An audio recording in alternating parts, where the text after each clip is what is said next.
Hi there, Janet Fritz here for Galaxy Girl Creations. Welcome to my channel. Welcome to the Cool Kid Just Showed Up hop combined with Scraptember. Scraptember is put on by the Scrappy sisters, Laura Alberts and Christy's Beautiful Life. And the Cool Kid hop is hosted annually by Sarah Scraps. And we are documenting some back to school stuff every September for this hop. And in Scraptember, we are using 6x6 paper pads. That is the prompt. I believe 6x8 paper pads qualifies as well. So I've got two different paper pads here. One is a Jen Hadfield, and the other is, I think it's called Cosmopolitan or something like that. I don't have it in front of me, but I was there on the screen for just a moment. And then I've also pulled a 6x8 sticker book to pull a bunch of different stickers for my embellishments. So I'm going to start with these 6x8 papers, and I'm going to use these Elizabeth Craft Designs dies to cut them down. Because it's back to school, I thought I definitely wanted some lined paper in there, and then I definitely wanted what looks like maybe some file folders or file tabs and notebook paper edges kind of peeking out to give that educational or officey type of feel. So I really love all of the Elizabeth Craft Designs dies, and I think these are actually planner dies, but they work so well in scrapbooking as well. So that makes my heart happy. And then I do have this other set. This is from Ellie's Studio, and it's called Pocket Tabbed Cards or something to that effect. And I will link all of these down below in case you are interested in purchasing them. I like this one because it's a little bit shorter, and it actually comes with a smaller one, and I believe they actually fit right into a pocket page. I don't have any pocket pages that I'm using today. I am just using it layered up so that I get those interesting edges with the binder holes and the tabs, and then the one that has the yellow kind of plaid or gingham there has kind of a ripped top and bottom edge, and so I thought that worked really well. I am documenting this little one's first day of kindergarten, and so I definitely pulled in some periwinkle, which really matches the colors in her uniform there. Her uniform is actually not periwinkle. It's kind of got a blue in it, but it reads as periwinkle in the photo with the other colors that are in it next to it. That's just kind of the vibe it gives off. So that's why I'm using that. I don't end up using that rainbow paper that's in the background there. I'm just going to end up using this notebook paper and the periwinkle paper behind it. And I did not have access to my notebook paper edger punch.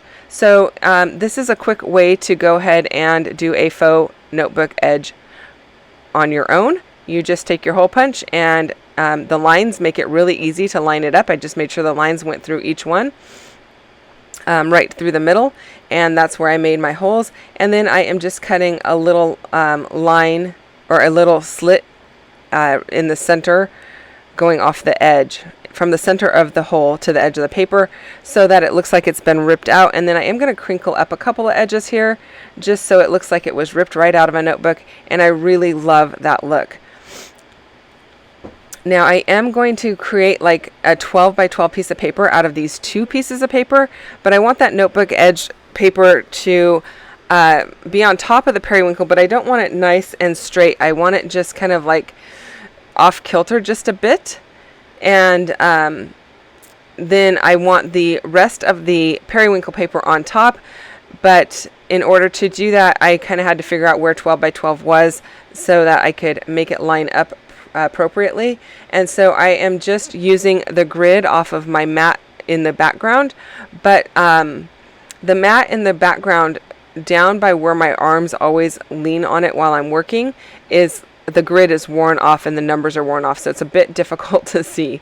So I had to pull out a ruler to kind of help me out there to make sure I was seeing the 12-inch mark properly. And then I am just trimming off the edges that are hanging over so that I can use my Caterpillar to cut it at the 12-inch mark. So I want it to look kind of like that notebook edge paper is tucked into the periwinkle. So I'm liking the way that this is coming together so far. I did ink up all of those edges of the stack of papers behind the photo, and I just used my black soot distress ink, which is what I go to most often. And I am just using some liquid glue to adhere those together. And for me, that works best because once I get them set where I want them, I don't want to have to kind of redo the entire stack with some ATG adhesive. I want to just keep them right where they are. So I just kind of peel a layer back, stick some glue in there, and then hold it for a second and it stays together. If I don't get enough glue in there, I can always peel it back a little bit more and add. It's not really a problem. The dies that I'm using here are the retro alphabet from Elizabeth Craft Designs, and it comes in 3 sizes. The actual package has all 3 sizes in it. You don't have to buy them individually, but it is called retro alphabet, and it's a great one because it's got some softer lines, but it's really thin and narrow. I think this is possibly the medium size. There is a smaller and a larger. You will see me use the smaller to do the word to, because my title is Welcome to Kindergarten, and I couldn't fit kindergarten all on one line. I probably could have moved all the photos over to the right a bit more, but it still would have been a stretch because kindergarten's a big word. And so I just made it 2 words, and I put a hyphen in between the kinder and garten so that it, shows the break between the two, like it's supposed to read like it's one word. Hopefully that just made sense. So I did not pop these up onto any foam or anything. Usually I do run these through my die cutting machine and pop them up onto foam. And yes, they work wonderful with foam, even though they are super narrow. I've never had any issue, and I think it might be an issue if you just tried to use foam without the pattern paper on top, but with the pattern paper on top, it helps the letter to hold its shape really well. If you just had the foam, and when you pulled it off of the die, it's so narrow, I think it would kind of like be hard to line the vertical part of the L up straight. Hopefully that I'm describing that okay. I did pull out a bit of gold color shine from Heidi Swapp to sprinkle diagonally across, and I thought that worked well because we've got that kind of mustardy yellow paper. And then these flowers are from the 6x8 sticker sheet. It is from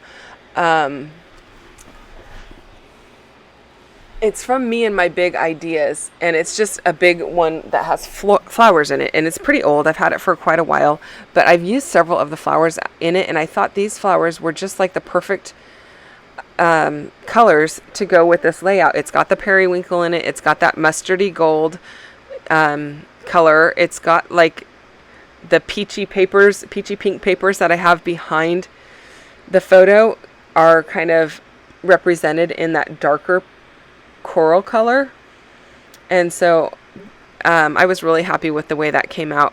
And then I just pulled out a couple of my other sticker sheets, and I'm really liking using those because I forget to go to those very often, and I definitely want to do a better job of pulling those out and putting them on my pages so that I can use them up. I've had them in my stash for quite a while, so yeah, it's good to get them out and get them used. So the little piece that I put on the tab, it says today, and then the circle piece right here that I am cutting out says Wonderful Wednesday because school started on a Wednesday. So I thought that was a great piece to put there, and I did pop that up onto a bit of foam tape, as well as a couple of the flowers are popped up onto some foam tape as well. The one that is on top of the photograph in the upper right hand corner, that one is on some foam. And then a couple of the two, well, right now it's just one piece, but I'm going to add another piece here. The 2 other smaller pieces in that corner will be popped up onto some foam just to give some added dimension and interest to the layout. I really like the way that it looks. And then I'm just using my acrylic block to kind of set on top and give it a little weight while the glue sets up. of this piece up at the top, I want it to go run off of the page so it looks more natural than like it's hanging onto the page, I guess. So I'm going to trim that off when I flip the page over. That little blue one, I just stuck that onto some foam as well. And then I am going to pull out my sequins and add some sequins to this layout to give it a little bit more sparkle. And I'm going to use some blue ones so that it just kind of emulates or picks up on the more blue side of the periwinkle. The piece of paper that has the rainbows on it that's underneath the photo there also has that periwinkle color in it. So I'm really kind of just picking up on that throughout the entire layout. And then the little pink paper, the pinky peach paper that's below the photograph, that actually has, it looks like polka dots on my screen, but it's really tiny, tiny hearts. And I thought that was really cute just to pull that in to just give a nod to this special day. Now I do want to use this paper clip with this ribbon on it, but I wasn't quite sure where to put it, so I'm going to play with that a little bit. And I think that's just some seam binding type ribbon, and I end up putting it way down here at the bottom, which kind of seems like it might be an odd place, but I really like the location of it. It just kind of fancies up the whole area of the title, so I was pretty happy with that. And then here's the sequins that I pulled out. These are an older, I think they're an older set from Spiegel Mom Scraps, and you can go to her website and find all kinds of different sequins that she has available, and she comes out with new releases every month. They are really cool and awesome mixes, so I will put a link for that down below also in case you are interested in purchasing any. I also am using a crystal katana to pick those up, and it's got a waxy tip on it that kind of just adheres itself to the sequin, but it releases when the sequin is like stuck to the glue. So I've had a lot of good results with this tool. I like this tool a lot, and I have replaced my Marvy jewel picker with it because I like it so well. So that is the end of my layout, you guys. I hope that you enjoyed it. Don't forget to check out everyone playing along with either one of these two hops. Oh, it looks like there's a little piece of hair on there, but I'm going to have to make sure that didn't get stuck down with glue. Check out both of these hops. Links are down below for the school YouTube hop and a playlist for Scraptember. I'll see you guys again soon. Thanks for watching.